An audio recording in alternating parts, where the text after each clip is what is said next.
I was always in control that way. I used that as control. The only man that I would ever allow buy anything for me was my dad, and so this was really hard for me. And he had to pay my probation at that time from the DUI that I got, and eventually, I did get to go. I got a job with Kinder Morgan. Now, Kinder Morgan is my pride and joy job. It is a oil and gas infrastructure company that is the largest in the nation. They literally own almost every pipeline from here to California.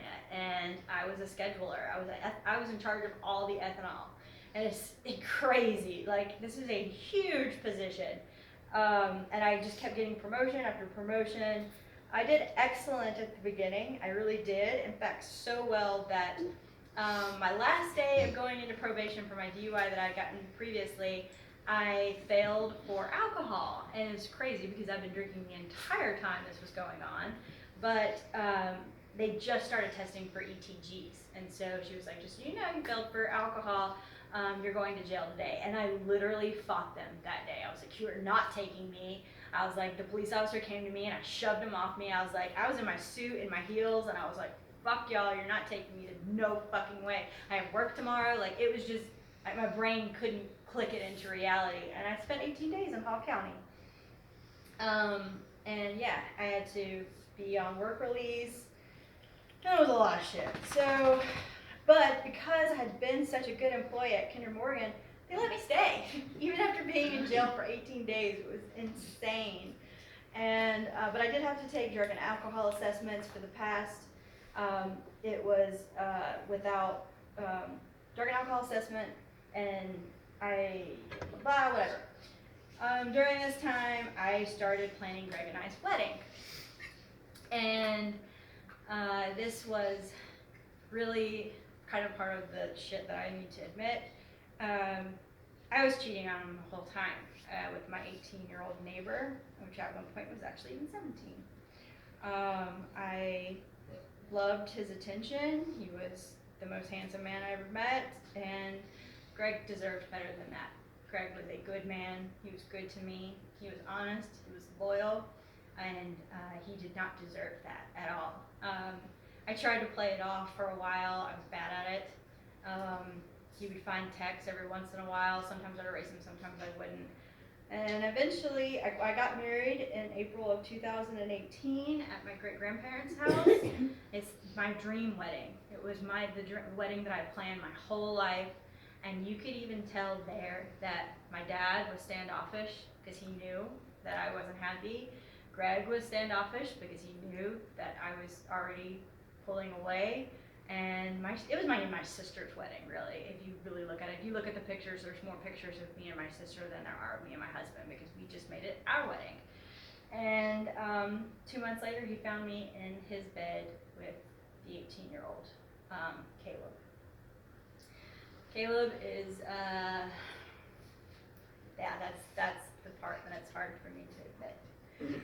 He is the man that I have been obsessed with here recently, and I love him dearly. This is another part of me where I throw one person away. I knew I had so much shame with Greg that I grasped onto Caleb. And Caleb is, I expected him to act like an adult, where he's an 18-year-old boy, and I put a lot of expectations on him. And from now on, for the rest of my life, for the rest of, up until this point, my life is absolutely insane. Like, I am fucking everything up. I don't give a fuck anymore. I stopped going into work. I literally just didn't go anymore. And I laid in bed with depression. Caleb was just graduating high school. He would come over to my house and he would make me feel better. And I grasped onto him. He told me how much he loved me, and I loved him. I know how insane all this sounds, but I do love him. And so my house at the time got into deplorable conditions. Like, the animals would use the bathroom in the house and I wouldn't clean it up. Like, it just got disgusting. And my dad walked in one day and he's like, "You lost your house." That's it. And he'd already taken my car. Oh, wait, I'll tell that part. He was like, "I'm selling your house," because his name was on the house I just paid the mortgage. And so I lost my house, and in 2018, I got a DUI with Caleb in the car coming back home from Athens, and I told Caleb to hit the road because he was underage, and I didn't want to get in trouble from him being in my car and contributing to a minor. So I lost my car, I lost my job, I lost my house, I had to move back in with my dad, and I just didn't fuck anymore. I was ready to die.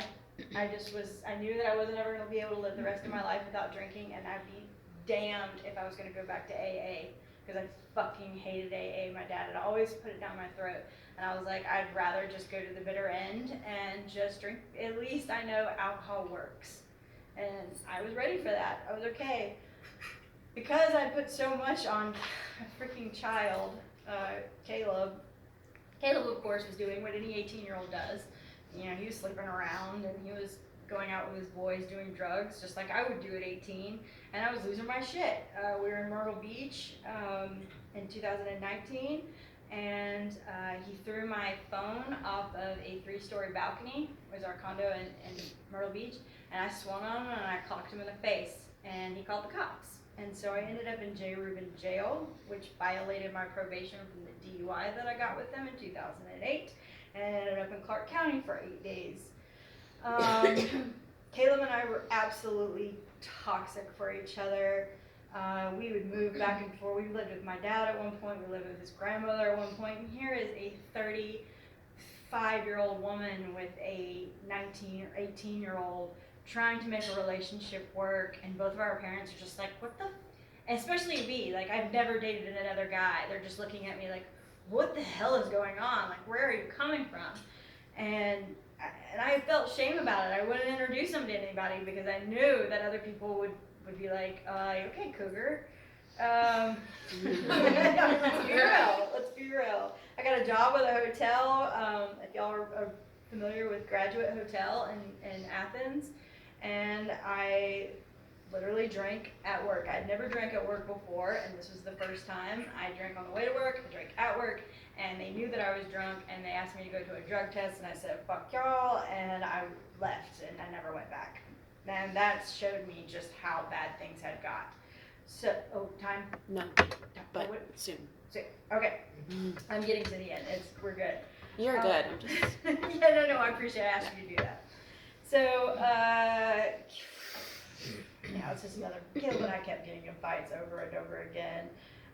The last fight that we had, I came to, and I was in the car with this guy named Dave, who had actually taken advantage of me one night when I was in Athens, and I was scared of him, but his number was in my phone, and Caleb just went through my phone and looked up any guy that he could call to come and pick me up, and he called this guy, and Dave, who I'd not seen in about 10 years, shows up at Caleb's house, and when I came to from drinking and getting in a fight with him, he's just putting my clothes in the back of Dave's car, and I'm like, why the fuck is Dave here, and why are y'all putting my clothes in here, like, what the fuck is going on? And Miss Iris, who was his grandmother, just said, you gotta go, and you and Caleb are gonna kill each other, y'all have a suicide pact, like, you gotta go. And so I didn't stay with Dave very long because he's a creep. I did ask my dad if I could move back home, which he had told me that I could not, and I was scared to death, and he did allow me to come back home. So then I started dating Boone, a meth dealer, and I did start having daily meth use because I lost Caleb, I had lost everything else, and I didn't give a fuck anymore. I was like, fine, I'm gonna do meth now, and fuck all y'all. So obviously I could not piss clean, and I violated my probation again. In February of 2020, I just spent 15 days in jail, which actually took me off paper and dropped all of the other requirements that I had for my DUI. So I saved like a couple $1,000s for doing that, which was the argument I tried to give my family when they asked me, when they came to visit me in jail. They're like, isn't this rock bottom? And I'm like, no, dude, I'm off paper now. Like, this is a good thing. Like, I don't have to go to probation anymore. And they're like, you're insane. And I'm like, nah, man. I was like, let me go home so I can keep doing my shit. When I got home from jail, my sister who lives from North Carolina, Lauren, was there, and my best friend Angel was there, and they both sat me down. I immediately said, y'all got me fuck if you think I'm going to another institution. I just got out of jail. I literally ran upstairs, like tried to do anything, like call a doctor, to try to say I would get on medication or anything. But they weren't buying it. And they had Angel had a whole notebook of all these different rehabs to go through because she's a perfectionist too. And I looked at Bluff Plantation and I was like, okay, we'll go with Bluff Plantation. So after Bluff Plantation, I obviously came here. And I wanted to say just a little bit of how this has helped me. When I went into Bluff Plantation, with everything with Caleb and the shame that I held, I didn't have my head up anymore. I walked with my head down. I had a low voice, and my voice was more like questions than it was a voice. I kept all my secrets. I wouldn't tell anybody anything that was going on. I had to hide Caleb on so many different occasions. I didn't feel emotions anymore. I wouldn't allow myself. If something made me sad, I didn't feel emotions. And I sure as fuck didn't ask for help, except maybe asking my dad to come back home or something. I had already been through so much as a child that I felt like I can do this on my own. I've already been through this as a kid. I can definitely do this as an adult, and you don't have the right to ask for help. But now I keep my head high. I notice that I walk with my head up now. My sister told me the other day, she's like, it's so good to talk to my sister. I haven't talked to my sister in 2 years. And even though I've talked to her on the phone, she noticed it's not me. I'm revealing all my secrets here now, and I feel my emotions. I do. I feel them, and I feel through them instead of around them. I ask for help, and I talked to even Dr. Huff and Dave, who got me into the Bluff. He's just the intake guy, and I talked to him today, and he was like, wow. He's like, you sound so much better on the phone. He's like, I can tell just by talking to you. I remember talking to your best friend, Angel. I remember talking to your dad. He's like, and I never get to know what happens afterwards. He's like, but I can already tell you're doing so much better. And my Dr. Huff said the same thing when he saw me on FaceTime. And I'm 74 days sober today. That's it.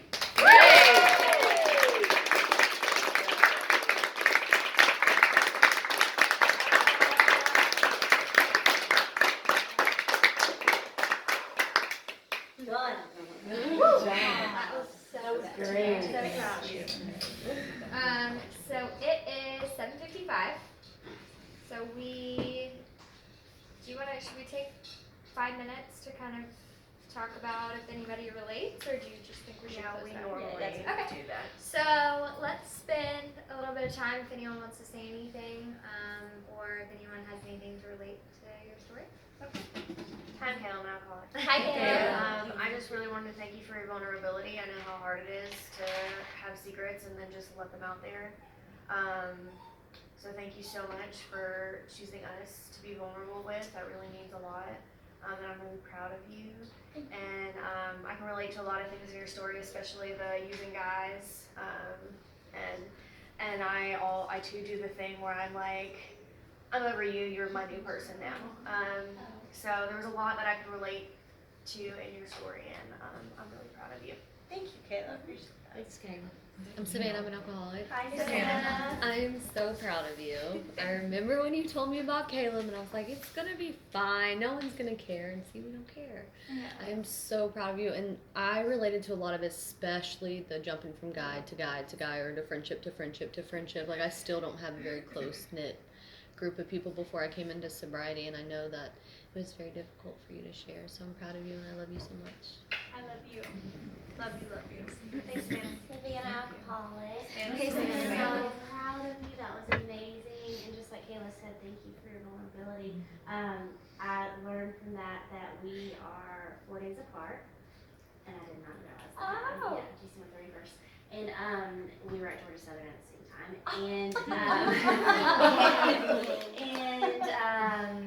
And then I've never really heard anybody else say it, but that my dad did the same thing. He felt so guilty about everything with my mom that it just was whatever I needed or wanted, no questions asked, just wanted me to be happy so desperately, and took on that guilt. So kind of like you, I don't think I ever consciously tried to manipulate him or anything, but just Dad was just always there, and that's something going forward. I without a doubt am trying to stop that. You know, like I know it's unhealthy. So, thank you for sharing. Thank you so much.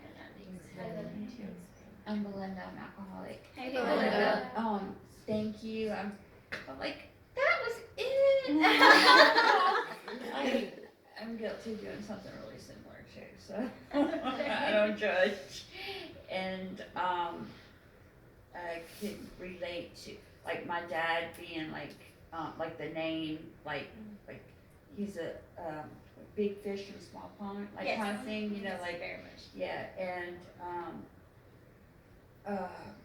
jumping from, you know, things like that. And yeah, just a whole lot. And thank you so much. I'm very proud of you. I love you. Love you. I'm Catherine. I'm an addict. Hi, Catherine. So I'm so proud of you. I knew a lot of those secrets, the John Dollar and secrets, not the Costa Rica, but I'm so proud of you for telling everybody because it's really vulnerable and awesome. And I can relate on a lot of instances. My childhood was very chaotic. I distanced myself from people, disassociated. I still have a hard time connecting with people and their stories, and I'm working on that as well. And I think I've come so far just from, 30 days that I've been here. I also relate a lot on, going to college, getting good grades, being a very functioning addict for a long time, and then it just fucking fell to shit within 3 years, So I relate a lot with that, with moving back home, losing my condo, my car, all that. So I'm really proud of you. I've seen a huge change in you just from these days, and I'm really glad that I met you. Thank you, Kat. Thanks, Kevin. Zoe, alcoholic addict. Hey, Zoe. Wow, thank you. I definitely related to a few things. One was like, for the longest time I felt like I was always back and forth with guys. Like I always had a guy with me at some point, or dating a guy, or something like that. And I used to even like question myself. My mom would question me too, like why do you have to you break up? You have another boyfriend immediately. Two, meth. I did meth. And Waiting for people to laugh at that. I did it. and then I really liked your vulnerability of it though. And I think it's just, I love that you wanted to tell your story because it's such a great story because I think a lot of people can relate. And I'm learning a lot about the dissociation. So it's very interesting to me, how people describe it. So listening to you, it just it was very interesting, and I think it's cool to see that you're okay with your past now, and I think that's awesome. And I remember when you first came as well, and you've grown so much. You did amazing in the play, so it was really cool to hear this. So thank you. Thank I you, love it. Zoe. Thank you, Zoe. Bambi alcoholic. Hey, Bambi. I had the same childhood growing up. I'm an alcoholic. Dad, an alcoholic, and fighting all the time and moving and the whole shit about going to court and custody, and it was terrible. And my mom was the one that was like, "You're a boyer," same thing about my dad's last name. And it sucked. So I can feel for you. Thank you, Ben. I'm Whitney. I'm an alcoholic. Hi, Whitney. I related so much to your story, and Virginia, I feel like she can Oh, yeah. But I related so much to your story, especially with things are happening and you're dissociating them, and it's just that happened to me, but I'm gonna keep going. Yeah. And the job thing, dude, That's yeah, I was able, my ego, was through the roof. I would come. Maybe it still is. I don't know. Oh no, I was just laughing because it's the same thing. Oh yeah. Oh, we need to Actually, talk. Steph, yeah. First job at Toyota. Yeah. Yeah. So Steph and I talk about that too. So my ego is through the roof. It's I would, you know, be in New York and walking down the street, coming back from like my flight got in the morning because I had an NFL party the night before. Yeah. Like, where's the next party I'm going to? Like, just NFL private party, just like fucking. I would tell people like, yeah, I met this person and this person and this person, and like, who fucking cares, you know? Like name dropping and be like, yeah, Dad, I'm gonna fly you and we're gonna go to like see private Taylor Swift thing, and you know, like what the fuck? Like, but that was the way I made people like me, or that's the way I tried to make people like me. It's like just my ego and how I progressed through. My identity was my worth, and man, when that fell, like, where was, you know, I fell with it, and I get it, like, I so relate, and yeah, man, it's humbling being there, and coming back down and realizing, like, that shit doesn't matter. So it's super humbling, and I'm so glad I went through it and going through it, and I'm really glad you're here and going through it too, and I love you. I love you too. Thank you, Whitney. Jody, alcoholics. Hey, Megan. Hey, Megan. So I related to a lot, and I know you have a lot of shame, but I really don't think you should. I know it's easy to say that because we're all a lot harder on ourselves than we are on other people. And like being like a perfectionist and stuff, it seems like we've always been really hard on ourselves. But we've all done shit, and it's in the past. And like, look at you now. You are like a new person. You're doing so amazing, and I'm super proud that you were comfortable enough to share your secrets. And I hope you know that none of us view you any differently for those. So sweet. And yeah, I'm just really proud of you. Thank you, Megan. Thanks, Megan. Megan. Megan. I'm proud of you, Megan.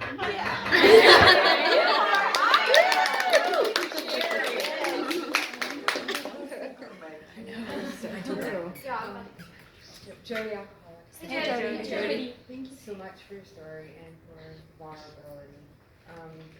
I related, I'm gonna just be really quick because I related just so much in your story with the alcoholic parent, the job situation, and excelling and wanting to be the best, and thinking you're the shit, you're running the show, and from the loneliness to going through men, till, you know, at the end just being done, and you know, just wanting to drink your life away.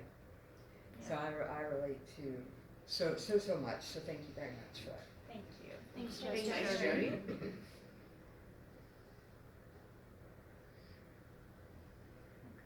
I have shit to say to you, but I'll say it later. That's Stephanie. She's an alcoholic addict. Hey, was Russell Hall named after your family? Yes. Oh! That's Richard B. Russell. It's my Yes. great uncle. He was a U.S. Okay, I lived at Brumby. That was the Dang. boy.